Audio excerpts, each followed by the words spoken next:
Assalamualaikum. Tuan-tuan, kalau rasa video saya bermanfaat untuk tuan-tuan, saya mohon tuan-tuan give thumbs up, like, share dan subscribe video saya. Terima kasih. Assalamualaikum. Assalamualaikum. Hai guys. Hari ini saya nak buat video mengenai CCTV, DIY CCTV. Okey. Untuk yang biasa ikut video saya dah tahu dah. First video saya mengenai pengenalan CCTV ada saya upload. Okay, go and check out for that one. So sekarang ni adalah video seterusnya mengenai CCTV juga. Okay, saya akan terangkan mengenai decoder. Okay, this is video for decoder. So sekarang ni kita punya recorder. Recorder bergantung kepada kita punya CCTV. Okay, so sekarang di market kita ada beberapa jenis recorder. So satu kita panggil DVR, Digital Video Recorder. Yang kedua adalah XVR. X tu saya pun tak tahu apa maksud dia, tapi dia adalah hybrid recorder. So maksudnya kalau kita ada digital video recorder, digital camera, digital IP camera dengan analog camera, so kita boleh gunakan, dia boleh record dua-dua jenis. Okay, tapi saya akan terangkan lebih detail sebentar lagi. Dan yang ketiga kita ada NVR. NVR means Network Video Recorder. Itu adalah MEMS ataupun memang tujuan dia adalah untuk IP kamera sahaja. Okay, okay, so check out. Saya akan tunjukkan satu contoh XVR yang saya ada di rumah. Okay, saya akan tunjukkan sebentar lagi. Check it out. Okay guys, so this is XVR di rumah saya. Okay, saya sambungkan. Saya letak di sini dulu for temporary sebab untuk tujuan video. So this is my XVR. Ini semua di bawah ni adalah IP camera. Okay, yang di atas sebenarnya adalah untuk setting analog camera. So kalau jenis yang macam ni XVR, okay, XVR kalau kita beli biasanya macam saya punya 4 megapixel, 5 megapixel, tetapi analog camera dia boleh terima sehingga paling tinggi 4 megapixel. Okey. IP camera paling tinggi dia boleh terima sampai 5 megapixel. Saya beli 16 channel. So saya memang nak guna 16 channel pada mulanya. Tapi sekarang ni saya dah banyak berubah. So kita tengok kan dah tak ada dah AHD. Ini analog. Saya dah tak guna dah analog. Saya remove analog. Saya guna IP camera. Ada beberapa yang saya tak on lagi. Okay, yang ni offline. Saya kena check mungkin IP dia reset. Okay. Okay, basically kalau kita beli jenis hybrid, kalau kemampuan dia 16 kamera, at the end of the day dia tak boleh terima 16 kamera kalau IP kamera sahaja. Dia hanya untuk 16 channel tu, hanya untuk AHD ataupun untuk analog camera. Okay, so 16 channel for analog camera. Okay, dan kita kena tahu kita punya XVR ataupun DVR yang kita beli ni dia sampai berapa paling tinggi megapiksel yang dia boleh terima. So kalau contohnya kita beli kamera yang 5 megapiksel, so saya tak boleh gunakan untuk saya punya setup ni. Dia tak boleh record sebab kemampuan dia hanya sampai 4 megapiksel. Walau bagaimanapun saya punya IP kamera boleh mencapai 5 megapiksel, tetapi ini dia. Okey, kalau kita tengok yang ini local, maksudnya adalah analog. So dia boleh pergi 16 kalau maksimum kalau kita menggunakan 4 megapiksel analog camera. Okey. Ini biasa 1080 ataupun 1080p ni adalah about 2 megapiksel kamera. Okey. So kalau guna tu pun boleh pergi 16. So sekarang ni nak jadikan dia 8. Kalau kita nak menggunakan IP camera, this is IP camera. Kalau this is the setup of IP camera, kita tengok kalau kita guna 16, kita tidak boleh menggunakan IP camera. Kalau kita menggunakan 16 di sini pun kita tak boleh menggunakan IP camera. Tapi kalau kita guna 8 IP camera yang 4 kita gunakan 8 analog camera, kita boleh menggunakan 8 kamera IP kamera yang beresolusi 4 megapiksel. Saya boleh menggunakan 5 megapiksel kamera untuk IP, tetapi at the end of the day saya hanya boleh guna 4 dan tidak ada analog kamera.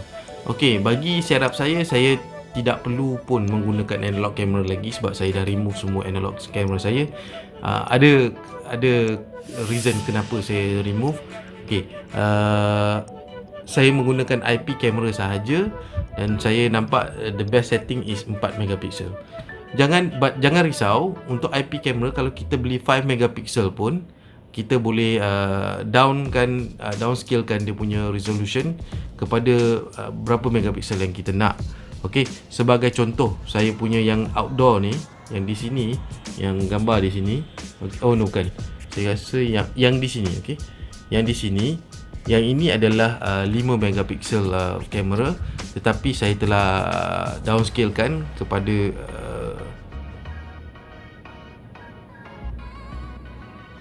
okey, yang ini adalah kamera 5 megapiksel yang saya telah downscalekan pada 4 megapiksel. Kita boleh lihat gambar clarity dia. Sangat cantik dan sangat jelas. Kamera ni saya beli daripada China, tapi it's a good camera. Okey, cost dia lebih kurang dalam 180 ke 170 ringgit per kamera. This is a bullet camera or waterproof. Okey tuan-tuan, okey, kita boleh lihat perbandingan. Ini adalah gambar untuk 1 megapiksel kamera. Okey, 1.3 megapiksel saya rasa, about that. So gambar dia tak berapa sharp, kita boleh lihat berbanding dengan gambar yang tadi. Tetapi it is enough for me untuk tujuan pemantauan untuk anak saya, bilik anak saya. Because saya letak kamera tu because bilik ni tak ada grill tu. Itu tujuannya. Okey. By the way, okey, saya kamera ni pun tak rosak lagi. Saya pun tak bercadang untuk tukar. Okey. Jadi tuan-tuan dah boleh lihat lah kan perbezaan dia. Saya nak tunjuk di sini adalah kita tengok dari segi channel status. Okey, ini semua adalah untuk IP kamera. Saya setkan pada 4 megapiksel. Kita boleh tahu kat sini ini adalah kamera 5 megapiksel. Ini pun juga kamera 5 megapiksel, tetapi bila kita downscale kan, kita boleh jadikan dia 4 megapiksel. Yang ini 1080 punya. Okey, so maksudnya yang tadi saya punya 1.3 megapiksel dia hanya 720p. Yang ini 1080p 2 megapiksel kamera. Okey, itu saja. Jadi tuan-tuan boleh lihatlah perbandingan dari segi kualiti gambar kamera-kamera ni. Okey, dan juga ia berkait rapat dengan, bila dia record, dia berkait rapat dengan our recorder. So kemampuan kamera, kejelasan kamera ataupun video juga berkait rapat dengan kita punya sistem. Okey. Okey, so kalau kita nak beli kamera, okey, kalau kita nak beli kamera, kita kena tahu kita nak record guna apa. Kalau kita nak record ke dalam kamera, so kita akan letak memory card dalam kamera. Tetapi kalau kita nak record guna recorder, so kita kena bear in mind resolution kamera mestilah sama dengan ini, ataupun resolution kamera ni lebih rendah daripada yang ini. Itu salah satu. Okey, resolution kamera mesti lebih rendah daripada DVR ataupun XVR ataupun NVR, ataupun sama. Tidak boleh yang ini lebih rendah. Kalau ini lebih rendah, maksudnya kita akan dapat resolution yang lebih rendah pada video yang kita record. Okey, macam saya memang tak kisah untuk kamera 5 megapiksel, kita downgradekan kepada 4 megapiksel kerana gambarnya saya rasa tidak ada banyak jauh beza, dan saya tidak mau mengeluarkan kos untuk membeli XVR yang baru. Tapi saya cadangkan kepada tuan-tuan, kalau tuan-tuan nak beli nak beli kamera, ataupun tuan-tuan decide kalau tuan-tuan nak beli IP kamera semuanya, tak perlulah beli XVR, tuan-tuan beli terus NVR. Okey, So kita ada NVR, kita ada DVR, kita ada XVR. Saya akan tunjukkan bagaimana rupa bentuk physical XVR ni. Saya akan off, saya akan tunjukkan kepada tuan-tuan. Okey. Okey guys. Jadi ini adalah contoh XVR. Okey. Contoh XVR. Kita lihat XVR kita. Yang ini capability dia adalah H.264. Yang baru H.265. Ini adalah jenis compression untuk dia record video kita untuk IP camera. Okey. So kalau 264 ni video dia yang dia record akan mengambil saiz yang lebih besar daripada H.265. So kalau kita ada yang baru, kamera baru, biasa IP camera akan support H.265. Tetapi kamera tu juga backward support. Dia boleh juga support to H.264. Tapi kalau kita ada recorder H.265, dia akan record dengan gambar yang video size yang lebih kecil. So dalam kes ni saya ada yang lama H.264, video size dia agak lebih besar. Okey, itu saja beza dia. Dan kalau kita lihat di belakang XVR ni, apa yang ada? Ini kita panggil BNC. Okey, ini adalah BNC punya port. BNC port adalah untuk analog camera. So analog camera menggunakan BNC port. Begini. Okey. So kita akan, kalau kita guna analog camera, kita akan guna port ni. Ini video 15, video 16. So kalau kita katakan kita guna 16 channel untuk analog, ke 16 ni kita akan guna. Okey. Tapi kalau kita guna 8, so kita guna sampai sini saja. Okey, sampai V8. Okey. Apakah ni? Ini ada RCA untuk audio. Kalau kita ada guna mikrofon, contohnya kan di sini kan, video audio in, kita guna mikrofon, dan kita ada juga audio out. Ini adalah port RJ45. So port ni adalah port internet. Okey. So kalau kita sambungkan ini, maksudnya kita online kan dia. Kita boleh guna apps untuk view kita punya kamera. Apa lagi selain pada view. Okey. Kita punya IP camera pun kita bukan connect di sini. So maksudnya dia menggunakan line ni juga untuk interconnection. Kalau kita ada IP camera tetapi kita tak ada connection ni, tak boleh. Okey. Ini adalah connection kita kepada monitor, tapi saya menggunakan HDMI sebab saya connect to TV. Yang ini adalah power, yang ini adalah power, yang ini saya tidak gunakan RS485 ni. Tak silap saya, yang ini untuk PTZ kamera. Okey, untuk pergerakan. PTZ adalah untuk menggerakkan kamera ke atas, ke bawah, ke kiri dan ke kanan bagi analog. Okey. Yang untuk IP kamera kita dah tak perlukan dah yang ini, port ni. Okey. Saya akan buka dalam, saya akan tunjuk kepada tuan-tuan apakah isi kat dalam ni.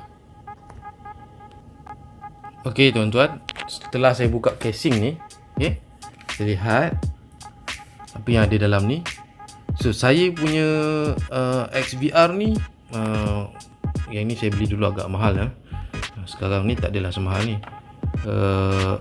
Support kepada 16 channel analog, dan juga boleh support kepada IP camera. So kalau kita gunakan 8 analog, 8 lah IP camera pada kemampuan maximum resolution 4 megapiksel.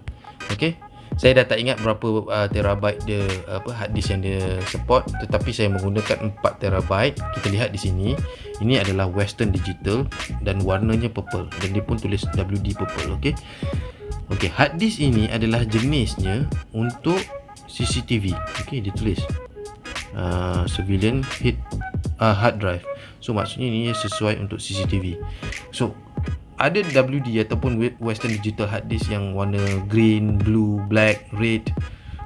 Itu semua ada tujuan masing-masing. Okey. Jadi kalau tuan-tuan nak beli untuk CCTV, tuan-tuan beli yang warna purple. Okey. Okey, dari segi recording, kita boleh set recording sama ada bila dia penuh, dia akan stop recording, ataupun bila penuh dia akan override. Selalu saya memang set, dan selalu kebanyakannya orang dia akan set bila penuh dia akan override. Dia auto override. Dia senang. Tapi untuk kemampuan 4TB ni sebulan pun tak habis buat masa sekarang. Dalam kategori saya lah. Okey. Apakah ini? Ini adalah wire data. So transfer data and communication between this menggunakan wire ni, SATA kita panggil. Okey. Yang ini wire power. Okey. Dia dapat power daripada sini. Itu sahaja. So very simple. Ini adalah kipas untuk menyejukkan kita punya ni sistem. Lain-lain saya tak nampak ada. Ini adalah battery backup. Ini adalah speaker. Kalau bunyi bunyi siren dia ke, warning alarm ke, ini dari sini. Yang lain basically tak ada apa-apa. It's just a board, a simple board. Okay. Jadi kalau tuan-tuan beli, biasanya tak datang dengan hard disk. So tuan-tuan kena pasang sini hard disk, buka casing tu dan pasang hard disk yang mana tuan-tuan nak lah, dan berapa besar yang tuan-tuan nak. Biasanya saiz hard disknya adalah saiz hard disk sebesar ni. Okay. Kita panggil 3.5 inch punya hard drive. Okay. Kalau yang laptop punya dia kecil sikit. Okay. Ini saiz hard disk untuk yang komputer desktop. Alright, tuan-tuan. Jadi itu sahaja untuk XVR, dan saya akan continue lagi. Saya akan tunjuk, tetapi saya tak ada barangnya. Kita panggil NVR. Okey, saya akan terangkan sebentar lagi. Okey tuan-tuan, saya dah tengok di Shopee. Saya nampak ada satu jenis XVR. Okey, this is XVR. Jenis macam ni, XVR. Harganya saya tak hide harganya lah. Harganya saya tak dapat apa untuk makluman tuan-tuan. Saya tidak dapat apa-apa benefit daripada seller ni. Saya just nak tunjukkan contoh-contoh saja. Okey, tuan-tuan nak beli dengan siapa, terpulang pada tuan-tuan. Okey, saya tidak recommend produk ni pun. Saya cuma untuk contoh saja. Okey. So sekarang ni ini adalah NVR. NVR jenis ini adalah kalau kita lihat ini sambungan dia kepada monitor VGA sahaja. Saya tak tahu dia ada HDMI atau tidak, tetapi yang kita lihat dia ada USB port untuk mouse, dia ada juga RJ45 untuk internet connection. Yang ini power. Okay, this is the simplest punya, ataupun yang paling ringkas punya NVR yang saya tahu buat macam ni. So kita punya IP camera kita takkan sambung kat sini. So IP camera akan sambung kepada switch. Jadi terpulang pada tuan-tuan, yang ini the simplest one. Kita perlu ada another device, kita call switch, kita panggil switch internet switch. So kita perlu ada internet switch untuk kita sambungkan kembali. Jadi internet switch dalam kategori ni kita bolehlah pilih kalau kita nak beli PoE internet switch ke. Jadi kamera ni kalau dah ada PoE internet switch, kita tak payah dah pakai power. So kita boleh sambungkan terus kepada internet switch tanpa perlu dapat power, tetapi dengan syarat yang ini pun kamera mesti PoE. Okey, tapi kamera PoE nanti saya akan terangkan dalam separate video. Tetapi apa yang saya nak bagi tahu kat sini, kalau jenis macam ni kita perlukan another device called internet switch. Okey. Okay guys, yang ini another one XVR, NVR. Okay, this one dia panggil NVR. Okay, kalau kita tengok di sini di belakang, apa yang ada? Yang ini adalah dia punya connection to internet. Okay, so kalau WAN kita connect kat sini. Apa maksud yang ini? Ini adalah RJ45 juga, tapi ini bukan untuk internet connection. Ini adalah untuk IP camera connection. So maksudnya setiap satu IP kamera kita dah tak perlu beli switch. Kita terus sambung ke sini saja. Okey? Senang. Tuan-tuan kata mungkin susah nak buat nak sambungkan kan. Baik saya beli analog daripada saya beli digital camera. Susah nak sambung plug ni kan, RJ45. Tuan-tuan boleh tengok video saya macam mana saya buat termination untuk RJ45. Tak susah, senang sahaja, semua orang boleh buat. Yang penting kena ada tools yang spesifik untuk benda ni, which is very cheap, kita boleh dapat kat online. Okay. Jadi yang ini ada HDMI, ada juga kamera, USB untuk mouse. Okay. Bila kita beli XVR ni ataupun DVR ataupun NVR, apa sahaja kita beli, kita lihat berapa channel yang kita perlukan dan pada channel tersebut berapa megapiksel yang dia boleh terima. Okey. Macam ni dia kata 8 channel NVR 5MP. Jadi kita kena pastikan betul-betul. Macam saya punya, kalau kita dia kadang-kadang dia kata 5 megapiksel, kan highest adalah 5 megapiksel dan dia adalah 16 channel. Tapi bila kita check sebenarnya pada 5 megapiksel dia hanya boleh support 8 kamera. Contoh kan, contohnya. Jadi kita kena tengok. Mungkin kadang-kadang 16 channel tu hanya untuk 4 megapiksel atau 3 megapiksel. Bila naik pada 5 megapiksel dia turun kepada 8 channel. Ada jenis yang macam tu. Jadi kita kena berhati-hati masa kita membeli dan kita kena tahu berapa megapiksel yang kita nak guna. Dalam kategori XVR ni, NVR ni dia boleh support algorithm pada H265. So this is new file compression yang baru. Okay. Yang ini kita lihat power supply dia adalah 48 volt 3 amp. Biasa kamera kita adalah saya rasa dalam 12 watt maksudnya 12 volt 1 amp biasanya. Pada malam. Jadi kalau 48 volt 3 amp kali 3, katalah 5 kali 3 150 watt. So kita boleh pakai berapa kamera? Kalau 10 kamera 120 watt. Kan? Betul tak? 120 watt. So 150. Without hard disk, consumption kita punya NVR ni adalah less than 10 watt. Dengan hard disk saya tak tahu berapa, dia tak bagi tahu.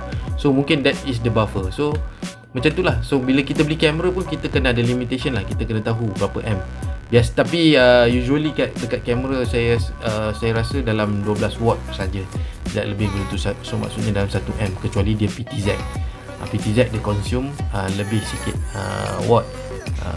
So guys, saya rasa saya dah explain thoroughly a bit detail on kita punya XVR, NVR ni semualah kan. Okay, so kita punya